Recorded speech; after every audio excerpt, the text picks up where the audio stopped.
objectives or the learning outcomes.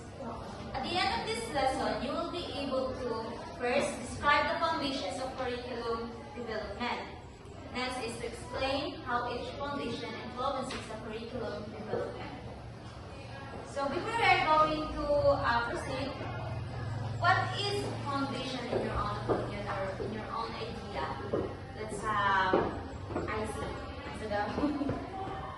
What is the term foundation for you? Foundation? Yes. Foundation is something that is kanabitan mo ay mag-guru. Yes, mag-shape sa tao. And foundation for me is the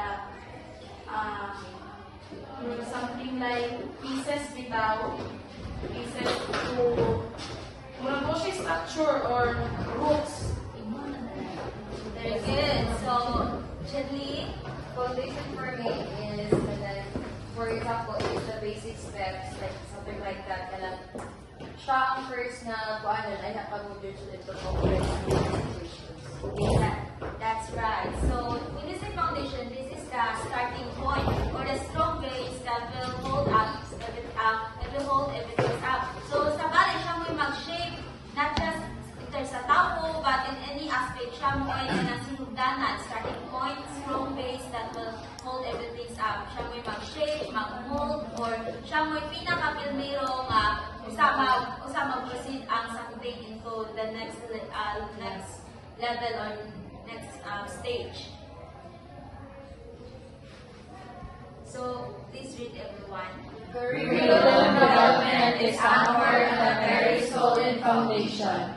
Although considered to be a new discipline, its significance in the light of global development has now been acknowledged. So, curriculum development is anchored on a very solid foundation. Why? Because it is based or associated with philosophy. Hindi na siya kanahaka-haka. Philosophy, even on sociology, psychology, and mga theories like and even educational principles. So, nakabase siya to, associated siya sa mga inato, and of course, kanang philosophy, we have philosophers. So, dili sila basta-basta nga tao nga, kanang ilaan na idea, kanang mga philosophy nila, that's their own philosophy. But there are mga tao ng mga professionals, mga takop mga ambag sa development sa curriculum. So, nakabase ang curriculum development ato. So, muna, we can say that the curriculum development is anchored on a very solid foundation. Although considered to be a new discipline, its significance in the light of global development has now been acknowledged. So, that's right, because the curriculum will shape individual as well as the society. Since curriculum decides what the students will learn or what the students can learn, siya mo'y kanang mag-decide. So, bali, nakabase ang learning sa learners, nakabase ang learning sa students sa curriculum. Kaya siya man ang kanang top dyan nga basihanan sa lesson plan, sa tanan na kuan. So, and also, the curriculum will decide how the student learn the process. Kung paunsa i-instill sa teacher ang learning, aw ng mga information and as well as the facts. Kung paunsa nila i-instill sa students. And of course, the the curriculum will decide why they learn it. So, that's why we have this learning objectives, learning outcomes. Mao na yung mga rason kung anong dapat ang students maka-learn ang information. So, Ryan, why can we say that? So, what is your idea about this second statement, which is, although considered to be a new discipline, its significance in the light of global development has now been acknowledged. So, muna ito akong explain kanina.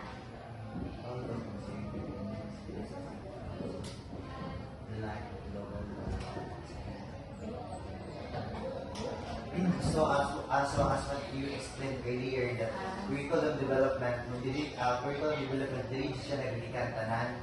So in bagyong taog na sila dili nagikan tanan sa curriculum. So although considered to be a new discipline, its significance in the light of global development has been acknowledged. So my understanding about that sentence is that although considered to be indiscipline, its significance in the life of our So my understanding about that, to be a new discipline, so my understanding about that is we should follow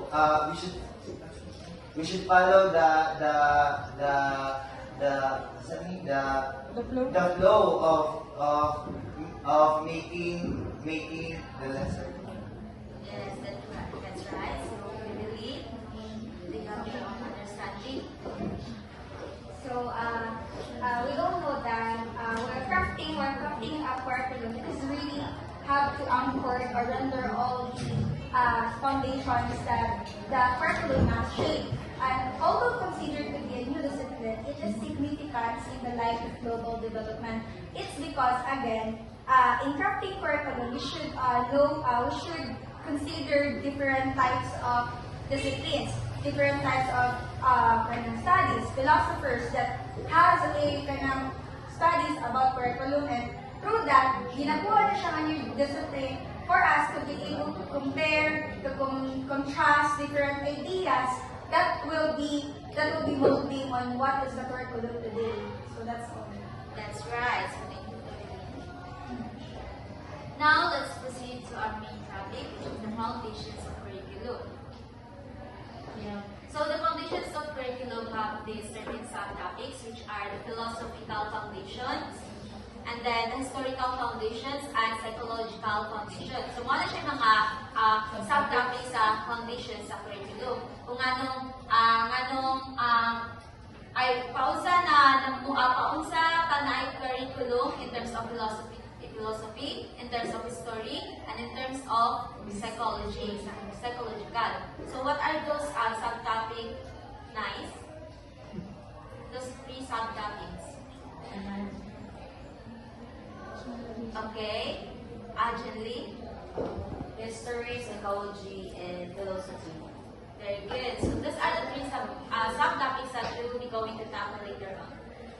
So first, we have the first one, which is the philosophical foundations. So please read it back. The various activities in school are influenced in what the essential subjects in the curriculum. So when you say pragmatists, so these are those people that very focused on what is so ang pragmatist is those are the people na very focused on practical bitaw mga butang, like mga real life, real words, kung paunsa ni ma-apply ni foundation ni curriculum in terms of real life, real world context. So mo niya pinafocus ani philosophical foundation. So ang essentialist is kanini siyang mga basic so bilang 3 R's, which is natakod na nato atong abot sa mga reading, writing, mo siya gina-focus sa essentialist. So dili na magtawo-tawo na ta. Kaniya nga is kanang puro siya tawo tanan kay mo man sila ang kanang mga source, ang mga foundation gikanan sa curriculum. So we have first the perennialism. So Plato, Aristotle, and Thomas Aquinas. So mga sila ang mga persons involved in perennialism. So what is perennialism? So a perennialism is an educational philosophy that believes that education should focus on timeless ideas and universal truths. So sa pasabot ani. So ang education daw should merely focus on kanang mga timeless ideas which can be applicable all throughout the life of the students or the learners. Kanang di na lang bitaw siya kanang kalang ba? Like magamit siya, like for example, moral, ethics, mga inana, in terms of justice, character, attitude sa students. Ano siya kina-focus aning perennialism? So timeless ideas and universal truths. So mo siya gina-focus sa perennialism. So we have Plato, Aristotle, or Thomas Aquinas. So the aim of perennialism is to educate the rational person and cultivate intellect. So ano siya? So we, si Plato, Aristotle, and Thomas Aquinas believe that a human person is rational enough to think and to decide or to choose kanang things na kanang kana nila kanang ginahula-hula na nila ba kanang because kapag nga rational ta, we are capable to think. So we have the freedom to choose and to decide. And also to cultivate intellect. So, mali siya aim or goal sa perennialism. So, according to Plato and Aristotle or Thomas Aquinas. So, rule, ang teacher is mag-assist sa students to think with reason. So, we have the HATS, a higher order thinking skill. So, mali siya focus or rule sa teacher. Ang teacher is mag-assist lang siya sa students. So, dili siya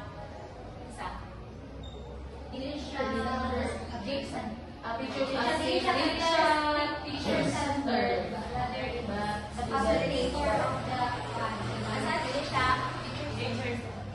Dili siya The teachers assist students to think with reason. yes. Dili siya studying ang good kay teachers the facilitators or the that should rather That's right. who describes the knowledge. So, mana siya rule sa teacher in terms sa perennialism. So, asa lang na bilang ni perennialism, Soriano? Di ba nakakay tulong ba subtopic sa foundation of curriculum, which are the philosophical, psychological, and history. So, kanang perennialism, saan sa siya nga topic? Na subtopic rather. Basic, Badico. One, sa philosophical foundations. Very good. So, ang perennialism, dapat sa philosophical. Kaning philosophical, na siya upat niya ang kanang silbi subtopic man ang philosophical. So, dapat siya ka yes, involved din siya, included din siya sa philosophical foundation. So, nandito sa focus. Ang ginafocus sa perennialism is classical subjects and literary analysis curriculum is enduring. So, kasi basta wala yung literary analysis curriculum is enduring. So, kanina siya, when you say literary analysis, kanapit ang mga subject na to mas so as kanang sa mga pang social studies, like even sa kanang ethics. Pwede na siya. Makaingon sa mga literary, involved na siya sa literary analysis is because magamit siya all throughout sa life sa students. Di ba ethics is for focus siya sa tao. So, of course, sa behavior siya sa tao, magamit din siya sa dili lang sa karon na panahon. So, trends, use of great books, Bible, Quran, and classics. So, dito na rin, kaning mga trends is dito rin mga makuha ni mga inaling idea or knowledge. So, of course, sa Bible, makakuha din kanang idea on what is kanang mga good character, mga moral, about sa moral. Of course, makuha na to siya sa Bible or even sa lahing nga po sa Quran. Diyan na to siya sila makita.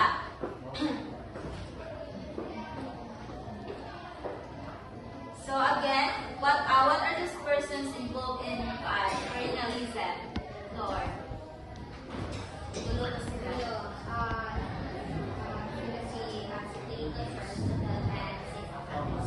Very good. So, what is the main goal or the aim of the perennialism? Goal. Aim nila. Sa ila ang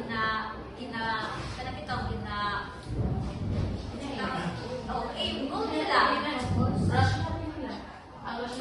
Towards sa students. Sa ilang gusto mga ma-aim or goal na ma-achieve sa students, sa learners? Ang goal na to achieve is not just by doing but also to explore the student and also to learn new, not just for the teachers guide and also let them explore and to learn new things. That's right. So, Lada, what is the aim or the goal of perennialism? So, the aim of perennialism is to cultivate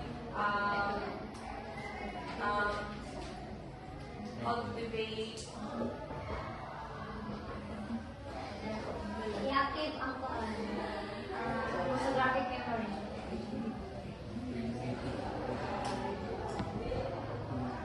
cultivate intellectual, and it also talk about literary analysis kung paunsa siya Sige lang.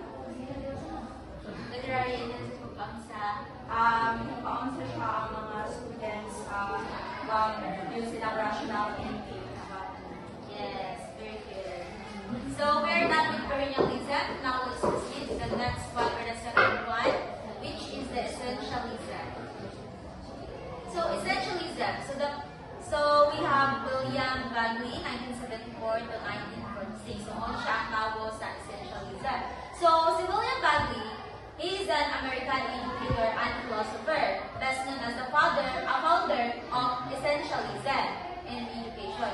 So, muna siya founder ng essentialism.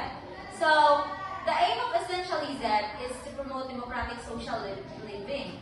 So, sa pasabutan ni. So, the aim of essentialism is to provide or produce a learner or students that will kanabitaw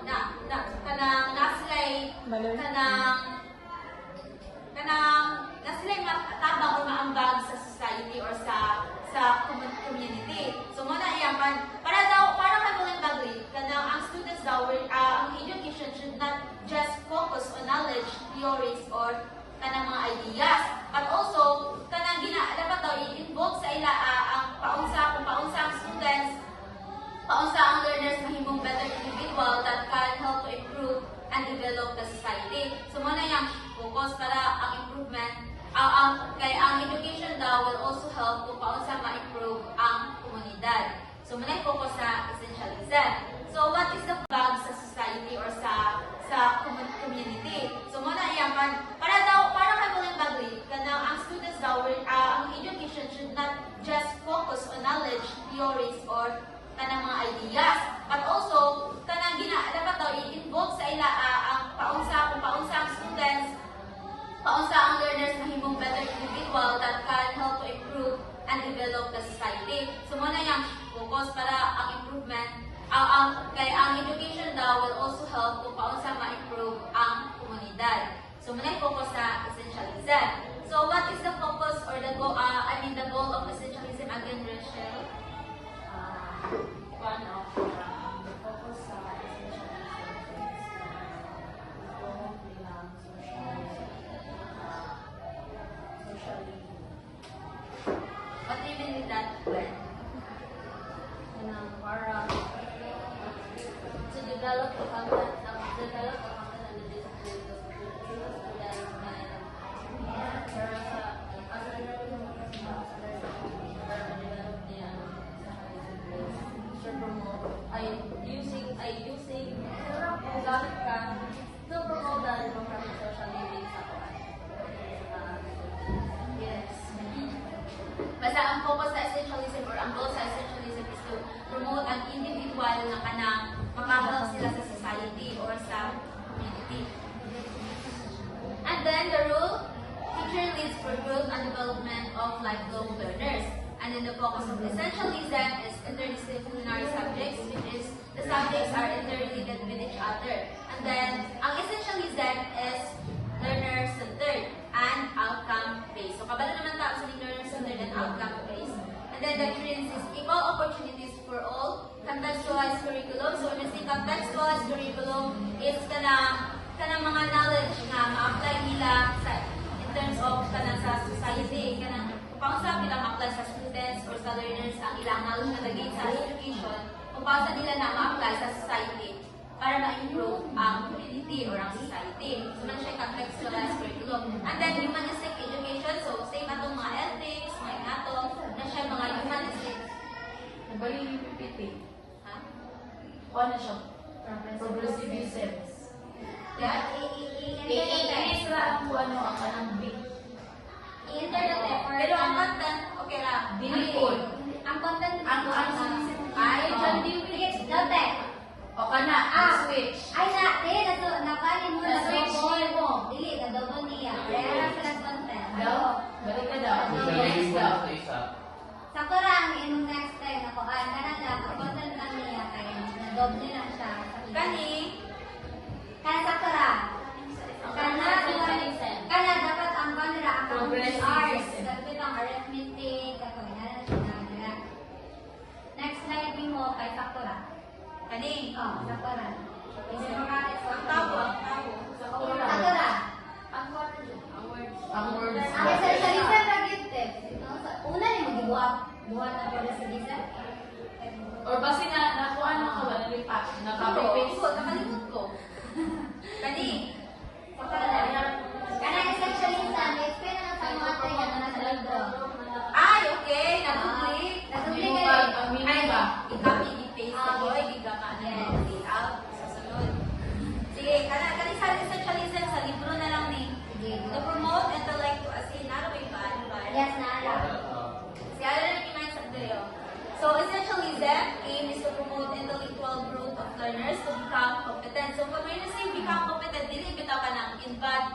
kanang nila invite idea nga murag makikuan sila.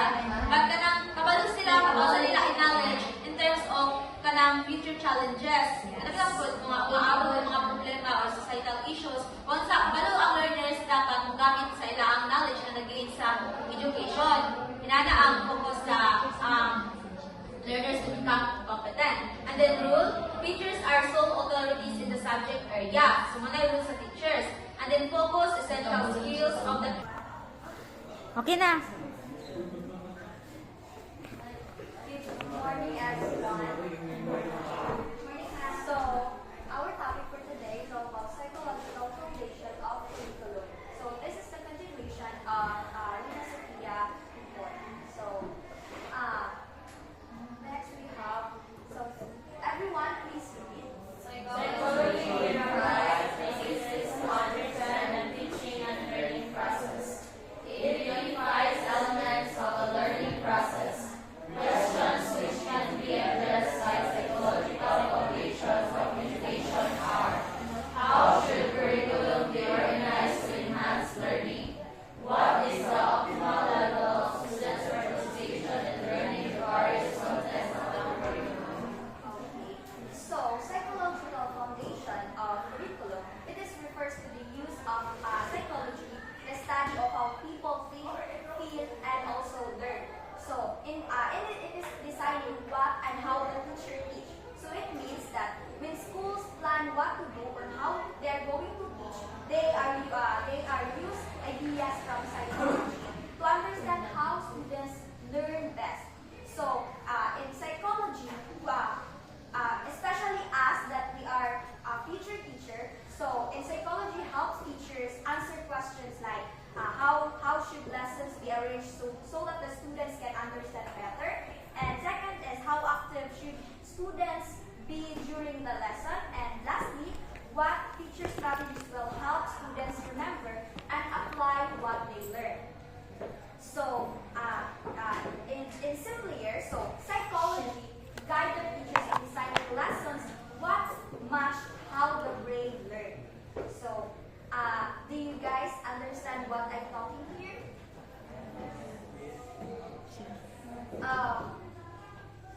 Mr. Soriano, what do you mean by psychological foundation of curriculum?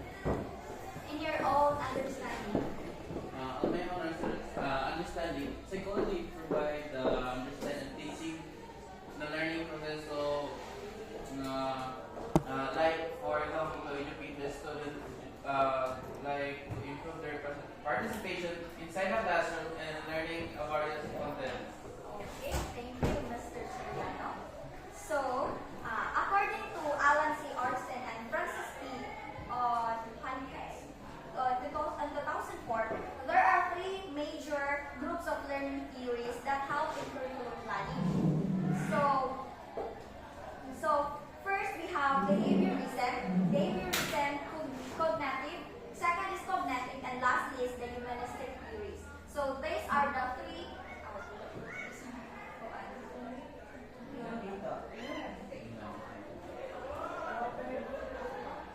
Associations and Invisible. Tulo na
Gibunog guguran.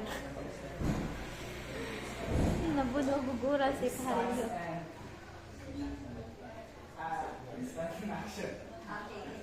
So when we say stimulus, it is something that happens. But when we say response, it is the reaction. So the stimulus and the response, this will be tackled later on. Okay. So before I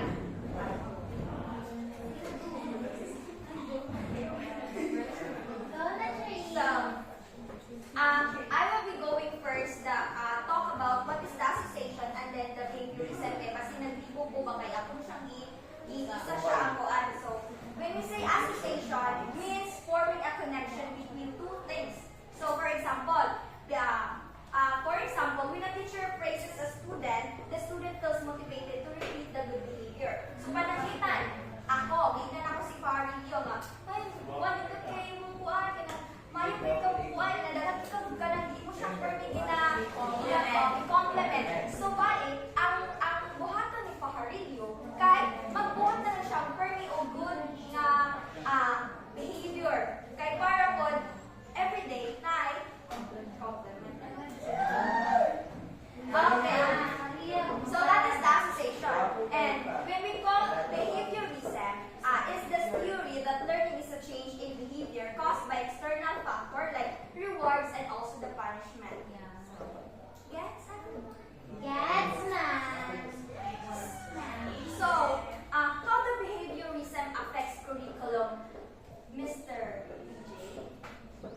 How the behaviorism affects curriculum? So, In your own understanding. so behavioral affect. How behaviorism affects curriculum. So behavioral affects curriculum because sometimes the student have a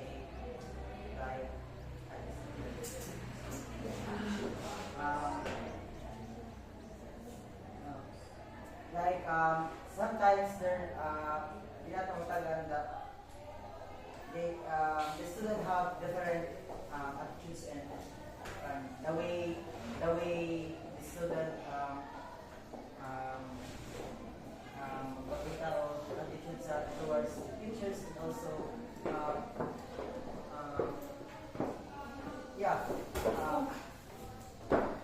there's a big impact that the impact tapos siya impact sa curriculum ang behaviorism through that we acquired or we know the student their behavior and also their attitudes. Okay, thank you so much, Mr. DJ. The behaviorism affects curriculum, especially us as a teacher.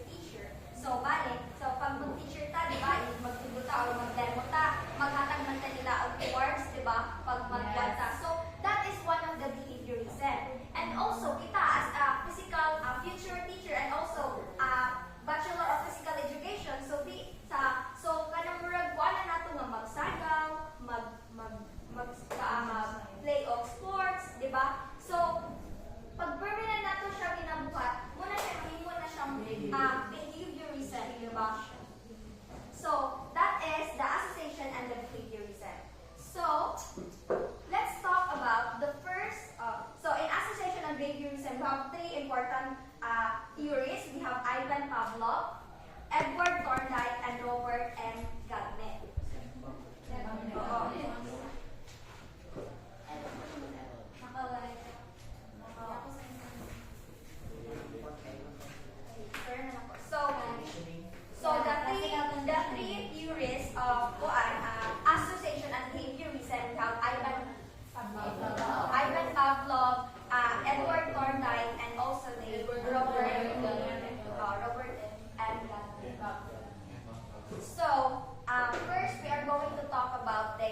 development. Okay. So, before we're going to talk the three of them, first, ato sa una ko ng pinakauna, which is Ivan Pavlov. So, Familiar naman. So, Ivan Pavlov, he is the father of classical conditioning theory. The S2R theory, the key to learning is early years of life is to train them what you want them to become. And S2R theory is a foundation of learning practice called indoctrination. So, Ivan Pavlov was a Russian physiologist known as the father of classical conditioning. So his work became the foundation of the stimulus to response theory in learning. So what is classical conditioning, by the way? Do you guys know what is classical conditioning? Yes? Kato man ang Iro-iro? Classical conditioning is something like change of behavior. So there is a stimuli and there is a novel of stimuli and the stimulus wherein Stimulus and response. Ang stimuli is katong Wala naman na plural form. okay, sorry. Ay, singular. Stimuli ang plural. Ay, Example is ang stimulus may singular. So when you say classical conditioning, the S, Lahi man na. the S Aw, is pareha. the stimulus and the R is the response. So when we say stimulus, it is something that triggers a reaction.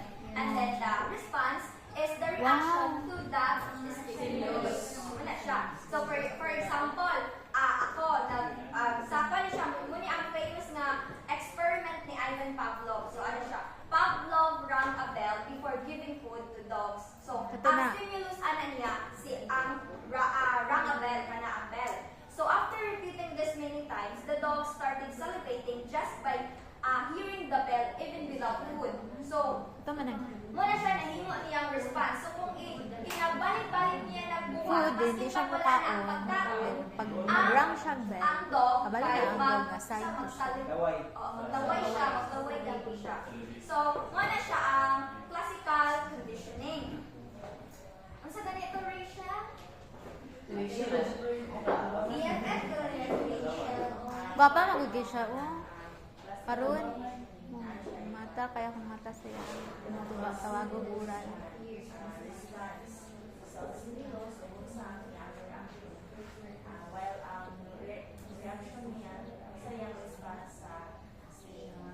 Thank you so much, Miss Rachel.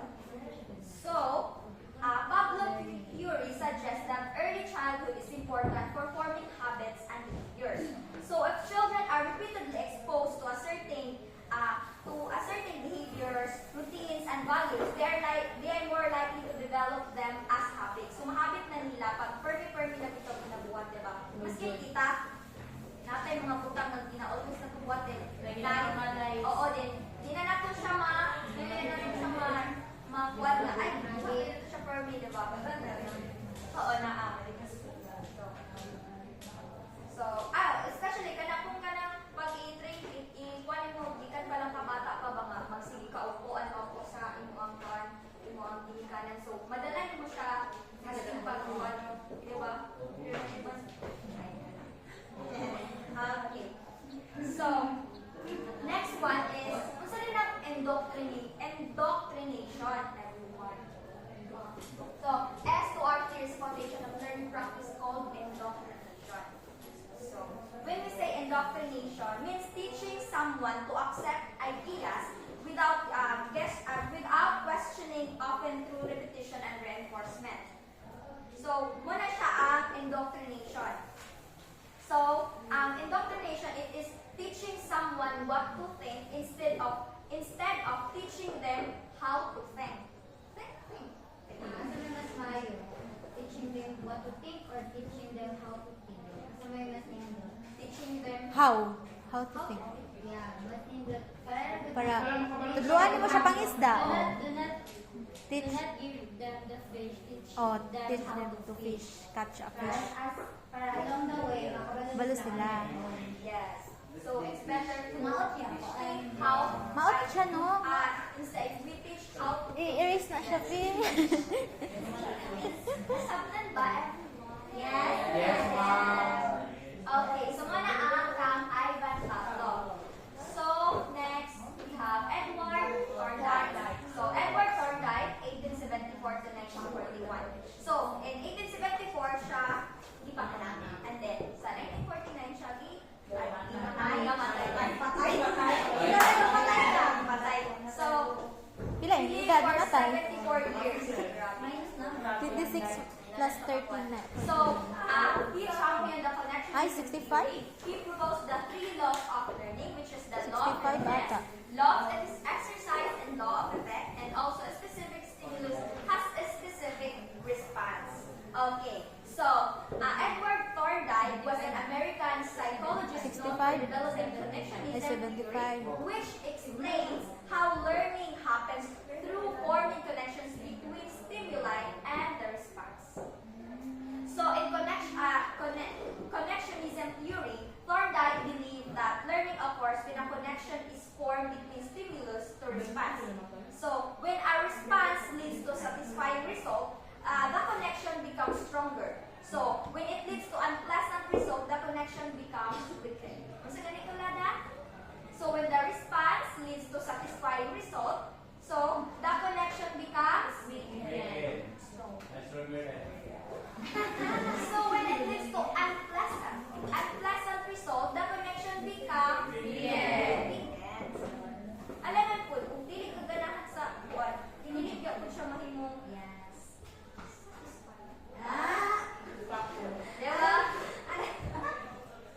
So, we repeat actions that bring good results. Kung pinaginahan ka mahimong kung ano, kanang ay gaman nato sa mga butang nga ginahan ay ganitong natay gibuhat and then ang kuan niya kanang iya ang kanang iya ang pagkahuman og buhat kay na ay bad result di ba dili ka ginahan di ba dito di ka ganahan dito gently di ba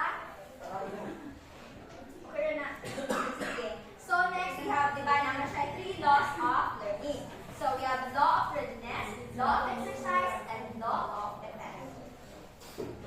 So, we're going to talk about the law of readiness. So, law of readiness, so when we say law of readiness, learning happens when a learner is physically and mentally ready. So, kung ready ka, you can really learn. Yes. So, if a student is ready and allowed to learn, learning is satisfying. So, but if a force or i-force lang ka, hindi ka siya satisfied. May mga ipanalitan mo na daw kanang magtuon ka rin, hindi ka ganahan. Dali susunod ka na. Wala, di ba? So, dapat, kita, ready ka always. So, kani kay pura naman hindi kung marami naman itong mabuhat karon pero so, hindi siya, wala yung law of readiness. Oo, okay. Gusto ko sa grabe. Unpreparedness. Law of unpreparedness. Law of unpreparedness na daw.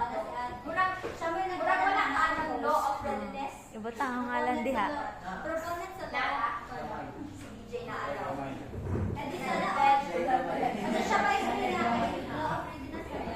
So next we have law of exercise. So okay na. Okay, 9:30 na.